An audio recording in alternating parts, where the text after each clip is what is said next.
Hello student, my name is Pankaj Kumar Pandey. Today I am going to teach you a very important chapter, differential equation. तो चलिए video को शुरू करते हैं। ये जो चैप्टर है कॉम्पिटिटिव पॉइंट ऑफ व्यू से भी बहुत इंपॉर्टेंट है और बोर्ड के पॉइंट ऑफ व्यू से भी बहुत इंपॉर्टेंट है। चलिए हर साल इस चैप्टर से या तो जेईई मेन से एडवांस हो या बोर्ड हो, क्वेश्चन अक्सर पूछते रहता है, तो इसको इंपॉर्टेंट मान के चलना है, इसमें मेहनत करना है। चलिए वीडियो को शुरू करते हैं। डिफरेंशियल इक्वेशन बेटा कहते हैं किसको है? Derivatives involve equation EQ and the equation समझ लेना। Derivatives involve equation is called as differential DIFF करके ऐसे इन कर दे, डिफरेंशियल हो गया इक्वेशन। शॉर्ट में लिख रहे हैं डिफरेंशियल इक्वेशन, समझेंगे ठीक है। यानी कि वैसे इक्वेशन जिसमें डेरिवेटिव इन्वॉल्व हो उसको हम डिफरेंशियल इक्वेशन कहेंगे। एग्जांपल से समझिए, जैसे ये d² y dx² plus dy by dx is equal to sin x। अब देखो बेटा ये एक तरह का इक्वेशन है। ये कैसा इक्वेशन है? तो देखो इसमें डेरिवेटिव इन्वॉल्व है। डेरिवेटिव का मतलब डिफरेंशिएशन, dy by dx का मतलब डिफरेंशिएशन। डिफरेंशिएशन इन्वॉल्व यहाँ भी है, यहाँ भी है। ये ट्रिग्नोमेट्रिक फंक्शन है, ये हो गया डिफरेंशियल इक्वेशन। ठीक है, एक और एग्जांपल देख लीजिए। मान लीजिए हम लिए xy plus dy by dx is equal to 4 dy by dx d² by dx²। तो देखो यहाँ भी डेरिवेटिव इन्वॉल्व है, यहाँ भी डेरिवेटिव इन्वॉल्व है, इसलिए बन गया डिफरेंशियल इक्वेशन। ये भी बन गया डिफरेंशियल इक्वेशन। मेरी बातें समझ में आ रही है? चलिए आप समझ गए कि डिफरेंशियल इक्वेशन होता क्या है। बच्चों अब हम समझेंगे ऑर्डर क्या होता है, डिग्री क्या होता है। यानी कि डिफरेंशियल इक्वेशन का ऑर्डर कैसे बताएंगे, डिग्री कैसे बताएंगे। इसको एग्जाम्पल से हम समझ लेंगे, डेफिनेशन। इसको एग्जाम्पल से हम समझेंगे, डेफिनेशन देने का हम प्रयास नहीं करें ताकि वीडियो शॉर्ट हो, लंबा ना हो जाए। एक क्वेश्चन ले रहे हैं हम, d² by dx² plus dy by dx is equal to 4 × xy। ये क्वेश्चन है, पूछ रहा है इसमें कि ऑर्डर बताओ क्या होगा इसका एंड डिग्री बताओ क्या होगा। ठीक है, ऑर्डर और डिग्री हमको बताना है इसी क्वेश्चन का। देखो बेटा, जो सबसे ज्यादा बार डिफरेंशिएट हुआ है, जो सबसे ज्यादा बार डिफरेंशिएट हुआ है वो देगा ऑर्डर। जो सबसे ज्यादा बार डिफरेंशिएट हुआ है उसका पावर जो होगा वो देगा हमको डिग्री। जो सबसे ज्यादा बार डिफरेंशिएट हुआ ऑर्डर। कौन सबसे ज्यादा बार डिफरेंशिएट हुआ है? ये हुआ है एक बार, ये हुआ है 2 बार डिफरेंशिएट। ठीक है, ये 1 बार डिफरेंशिएट हुआ है, ये 2 बार। चूंकि ये 2 बार डिफरेंशिएट हुआ है, पावर में 2 है, d² by dx², यानी ये 2 बार डिफरेंशिएट हुआ है, ऑर्डर 2 हो गया। इस टोटल का पावर कितना है? 1, डिग्री 1 हो गया। बात समझ में आया? बस इस तरह क्वेश्चन में और क्या ध्यान देना है, एग्जाम्पल में और समझते हैं। ये फ्री फ्रॉम, इसको नोट में ही लिख लो बेटा, ये free from radicals and fractions होना चाहिए। यानी कि ऑर्डर और डिग्री तब बता सकते हैं जब वो free from radicals and fraction. ठीक है, अब एग्जाम्पल, एक एग्जाम्पल से हम समझ लेते हैं। मान लो बेटा हमने लिए d² by dx² to the power cube plus d² by dx²। पूरे का ये रूट है बराबर dqy by dx²। ठीक है, बोला कि इसका ऑर्डर और डिग्री बताओ। अब देखो क्या हुआ, ये पोलिनोमियल में डिफरेंशियल इक्वेशन नहीं है, ये रूट के अंदर आ गया पूरा फंक्शन मेरा, तो गड़बड़ हो गया। इस रूट को ही बोलते हैं हम लोग फ्रैक्शन। रूट का मतलब होता है 1/2, यानी इस रूट को हमको हटाना पड़ेगा, तब इसका ऑर्डर और डिग्री हम बता सकते हैं। तो ऐसा हम करते हैं, इस रूट को हटाने के लिए बोथ साइड स्क्वायरिंग कर देते हैं। जब बोथ साइड आप स्क्वायर करोगे तो देखो स्क्वायर से रूट खत्म हो जाएगा, ये बच जाएगा d² by dx² का पूरा का क्यूब, ये है d² by dx² is equal to ये dqy by dx³ आप पूरे के पावर स्क्वायर, क्योंकि बोथ साइड आप स्क्वायरिंग किए हो। अब देखो बेटा, सबसे ज्यादा बार ये फ्री फ्रॉम फ्रैक्शन हो गया, फ्रैक्शन खत्म हो गया। अब बताओ कि सबसे ज्यादा डिफरेंशिएट कौन हुआ? तो सबसे ज़्यादा बार डिफरेंशिएट 3 बार ये फंक्शन हुआ, ये वाला। चूंकि ये 3 बार डिफरेंशिएट हुआ तो मेरा ऑर्डर हो जाएगा 3 एंड डिग्री हो जाएगा, इसी का पावर क्या है 2, डिग्री हो गया 2। एक और क्वेश्चन देखते हैं स्टूडेंट। क्वेश्चन है sine dy by d x plus x into y is equal to d square y by d x square. ठीक है, अब देखो इसको बोलते हैं रेडिकल्स। साइन थीटा पढ़ते हो, कॉस थीटा पढ़ते हो, टेन थीटा। थीटा की जगह पे कहीं भी dy बाई डी एक्स आ गया। लॉग एक्स आप पढ़ते हो, एक्स की जगह पे log dy by d x आ गया। या exponential function e to the power x जो होता है, e to the power x में x की जगह पे e to the power dy by d x आ जाए, इस सब को हम बोलते हैं रेडिकल्स। यहाँ पे आप ऑर्डर बता सकते हो, लेकिन यहाँ पे डिग्री नॉट डिफाइंड होगा, यानी कि अनडिफाइंड होगा। यहाँ पे अगर ऑर्डर का बात करें हम, ऑर्डर कितना है बेटा यहाँ पे, तो देखो यहाँ पे इसके मदद से यहाँ देखो सबसे ज़्यादा बार डिफरेंशिएट यहाँ हुआ है 2 बार। अगर डिग्री का बात करें तो डिग्री क्या होगा, देखो बेटा डिग्री यहाँ नॉट डिफाइंड हो जाएगा। नॉट डिफाइंड, नॉट डिफाइंड क्यों हो जाएगा, क्योंकि ये साइन थीटा की जगह पे dy बाई डी एक्स आ गया, तो यहाँ डिग्री डिफाइंड नहीं होगा। बात समझ में आ रहा है। जैसे लॉग में आ जाता मान लो, यहाँ जैसे log d square y by d x square dy by d x is equal to sine x into 1 plus cos x. मान लीजिए ये है फंक्शन, इसका पूछ रहा है कि ऑर्डर डिग्री बताइए, तो लॉग के जगह पे क्या हो गया, लॉग एक्स की जगह पे d square y by d x square आ गया। यानी यहाँ पे ऑर्डर तो हम बता सकते हैं, ऑर्डर कितना हो जाएगा, तो देखो ये सबसे ज़्यादा बार डिफरेंशिएट हुआ है, ये 2 बार हुआ है, ये 1 बार हुआ है, और इधर तो डिफरेंशिएशन है ही नहीं। तो देखो बच्चों, log d square y by d x square plus d y by d x is equal to sine 1 plus cos x. ठीक है, यहाँ भी क्या है, log x, x के जगह पे d y by d x आ गया। अगर एक्सपोनेंशियल फंक्शन होता उसके पावर में d y by d x आ जाता, e to the power x है, यानी आ जाता e to the power d y by d x. तो यहाँ भी मेरा डिग्री डिफाइंड नहीं होता, यहाँ मेरा ऑर्डर तो डिफाइंड है। ऑर्डर कितना है, तो सबसे ज़्यादा बार 2 बार ये डिफरेंशिएट हुआ है, ये 1 टाइम्स डिफरेंशिएट हुआ है, इधर डिफरेंशिएशन है नहीं, यानी इसका ऑर्डर हो जाएगा 2 एंड डिग्री कितना होगा बेटा, डिग्री हो जाएगा not defined, not defined. Okay, मेरी बातों को आप अच्छे से समझ ले, ऑर्डर और डिग्री आप समझ गए, डिफरेंशियल इक्वेशन होता क्या है ये समझ गए। तो देखते हैं solution of differential equation. D dot T लिख दिए, शॉर्ट में हो गया differential equation, solution of differential equation. तो मेथड है, कुछ इंपॉर्टेंट मेथड्स हैं जिसके मदद से आप किसी डिफरेंशियल इक्वेशन को सॉल्व कर पाओगे बेटा। अब देखो how to solve the differential equation. पहला मेथड है वेरिएबल सेपरेबल मेथड, दूसरा है reducible to variable separable method,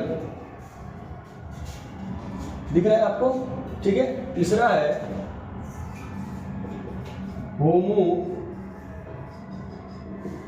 homogeneous method, चौथा है reducible to homogeneous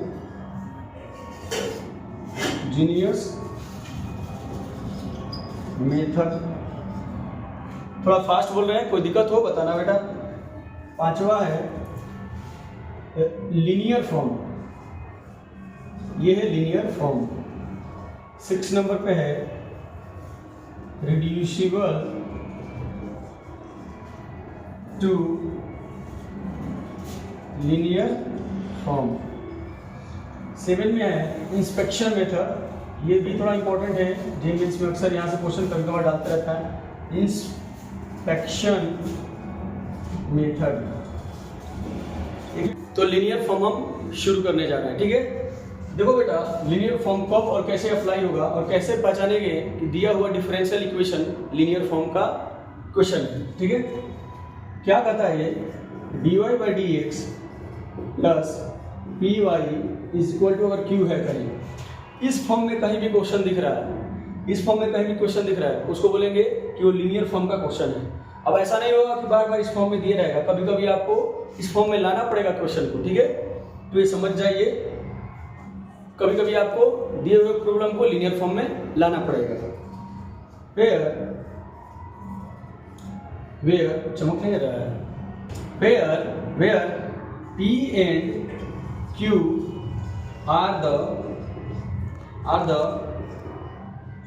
function of x। क्या होगा यहाँ पे P और Q क्या हो, x का फंक्शन होगा। अगर इस फॉर्म में आ गया then solution of differential equation is given by, कैसे देंगे, तो ये फॉर्मूला लगाएंगे y इंटू इंटीग्रेटिंग फैक्टर, ठीक है, y into integrating factor is equal to q into integrating factor dx plus c। ये फॉर्म से के थ्रू हम लोग बनाएंगे। अब सवाल उठता है कि इंटीग्रेटिंग फैक्टर होता क्या है, IF क्या है भाई, तो IF को हम लोग बोलते हैं, IF को बोलते हैं इंटीग्रेटिंग फैक्टर। क्या बोलते हैं, इंटीग्रेटिंग फैक्टर। ये कैसे हम लोग निकालते हैं बेटा, तो इंटीग्रेटिंग फैक्टर बराबर फॉर्मूला होता है e to the power p dx। कहने का मतलब हुआ e to the power p dx, कहने का मतलब हुआ e के पावर में ये p, यहाँ पे p आपको मिला रहेगा पहले से, वो यहाँ रहेंगे, x के रिस्पेक्ट में इसको इंटीग्रेट कर देंगे, जो वैल्यू मिलेगा ये टोटल आपको इंटीग्रेटिंग फैक्टर का वैल्यू दे देगा। बात समझ में आया। तो ये तो dy by dx plus py is equal to q है। ये उल्टा भी तो दे सकता है, ऐसे भी तो आ सकता है dx बटा dy। तो उस फॉर्म को भी हम देख लेते हैं, dx बटा dy plus px is equal to q। यहाँ लिखेंगे, यहाँ पे जो p और q होगा, p and q are the function of, ये फंक्शन ऑफ y हो जाएगा, ठीक है। यहाँ इंटीग्रेटिंग फैक्टर कैसे लिखेंगे बेटा, इंटीग्रेटिंग फैक्टर बराबर हो जाएगा e to the power integration of p dy। Integrating factor का फॉर्मूला यहाँ लगाएंगे, फॉर्मूला लग गया, IF मिल गया, तो हम solution of differential equation is given bye, ये फॉर्मूला लगा देंगे। अब देखो वहाँ पे dy बाई dx में था तो y बाहर किए थे, यहाँ dx बटा dy है, तो x को बाहर करेंगे, x into integrating factor is equal to q into integrating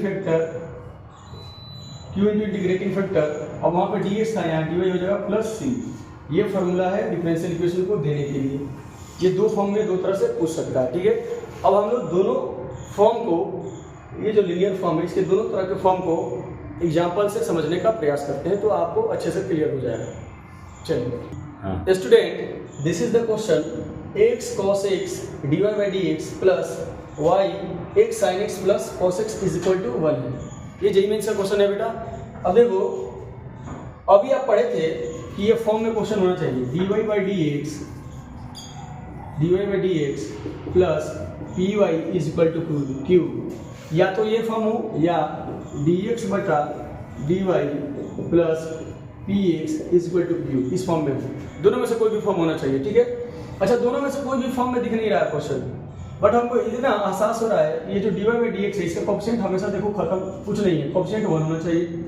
ये dx बटा dy का फॉर्म भी अगर बनाया तो यहाँ कोएफिशिएंट हमारा क्या होना चाहिए, 1। इसका कोएफिशिएंट कोई भी फंक्शन अलग तरह के नहीं होने चाहिए।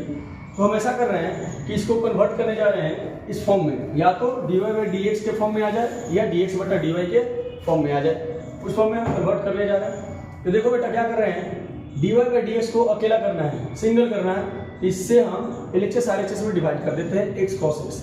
यहाँ डिवाइड करेंगे तो बच जाएगा dy बाई dx प्लस, यहाँ पे आप डिवाइड करोगे तो देखो क्या होगा, आप डिवाइड करो x cos x से, तो साइन बाई cos क्या हो जाएगा, tan x, sine by cos tan x हो जाएगा, और x से x कट जाएगा, प्लस यहाँ x cos x से डिवाइड आप करोगे तो cos x से cos x कट जाएगा, 1 बच जाएगा 1 बटा x, ठीक है, इज इक्वल टू RHS में क्या बचेगा, 1 बाई x cos x, ठीक है। अब देखिए तो d y by d x y p into y is equal to q. Form में आ गया। देखिए यहाँ पे है p is equal to tan x plus 1/x and q is equal to कितना है 1/x cos x।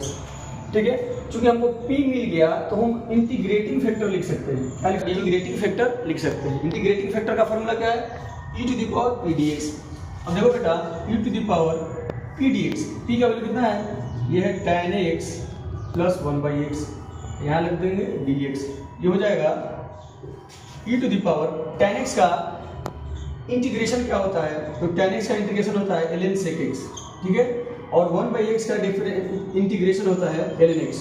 ठीक है, अब इसको log a plus log b के फॉर्मूला से आप लिख सकते हो, log a plus log b के फॉर्मूला से आप लिख सकते हो e to the power log x log sec x plus log x को लिख सकते हैं e to the power log ax into sec x। अब याद करिए log का एक प्रॉपर्टीज होता है e to the power log x sec x है, तो log x sec x है, ये एक फॉर्मूला होता है log का e to the power log, अगर x लिखा है यहाँ e है पहले से तो ये दे देता है हमको x, उसके मदद से यहाँ से इंटीग्रेटिंग फैक्टर मेरा निकल के आ जाएगा, यहाँ ये बच जाएगा x sec x। ठीक है, तो अब हम डिफरेंशियल हमको इंटीग्रेटिंग फैक्टर मिल गया, यहाँ पे इंटीग्रेटिंग फैक्टर मिल गया और यहाँ पे आपको p मिला हुआ है, यहाँ पे p मिला हुआ है और यहाँ पे q मिला हुआ है। अब इसके अब देखिए हमको इंटीग्रेटिंग फैक्टर मिल गया, p मिल गया, q मिल गया, तो लिखेंगे सॉल्यूशन ऑफ डिफरेंशियल इक्वेशन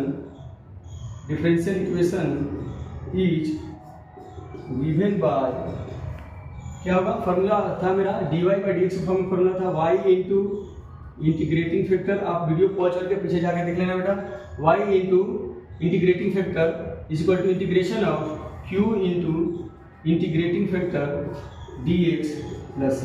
ठीक है, अब देखिए इंटीग्रेटिंग फैक्टर में क्या मिला है x sec x, तो यहाँ हम रख देते हैं y into x sec x is equal to, यहाँ से q का वैल्यू कितना है 1/x cos x, 1/x cos x, 1/x cos x into integrating factor मेरा है यहाँ पे x sec x और ये पूरा है dx और प्लस c। यहाँ देखो बेटा x से x कट गया, ये 1/cos x ऊपर जाकर हो जाएगा sec x into sec x क्या हो जाएगा sec स्क्वायर x, यानी ये हो गया x into y sec x is equal to integration of sec square x dx plus c। यहाँ से मेरा वैल्यू निकल के आ रहा है ये x into y sec x is equal to, अब देखो sec स्क्वायर x का इंटीग्रेशन होता है tan x प्लस c, ये रिक्वायर्ड आंसर निकल के आ रहा है बेटा, यानी कि dy by d x plus p y is equal to q के फॉर्म में अगर क्वेश्चन है तो ऐसे सोल्यूशन करेंगे। आशा करते हैं आप क्वेश्चन को सोल्यूशन को अच्छे से समझे होंगे।